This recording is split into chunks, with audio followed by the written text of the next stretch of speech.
Free fire কত বদলে গেছে তাই না?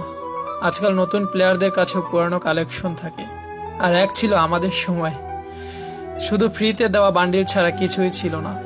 যখন বাকি তিনজন মিলে সাদা অ্যাডাম বান্ডিল পরা প্লেয়ারকে চেতাতে থাকতাম, শালা নিজেরাও নুব হতাম, কিন্তু অ্যাডামকে চেতানোর মজাই ছিল আলাদা।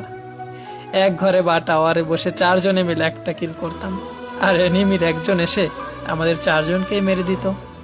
কিন্তু জানেন মজার বিষয় কি ছিল? কেউ জানতোই না ডায়মন্ড 1, 2 বা হিরোইক কি জিনিস ছিল। সবাই শুধু গেম এনজয় করত। তখন রিভাইভ না দিলে কেউ বকা দিত না বা গালি দিত না। ওই সময় যে নক হয়ে যেত সে চিৎকার করে করে বলতো, ভাই তুই পিছনে পালা, সামনে এনিমি, তোকে মেরে দিবে।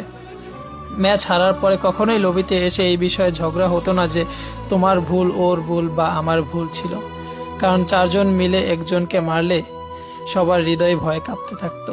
জানেন কেন? কারণ তখন ফ্রি ফায়ার বন্ধুদের জন্য একটা মজা ছিল, গেম না।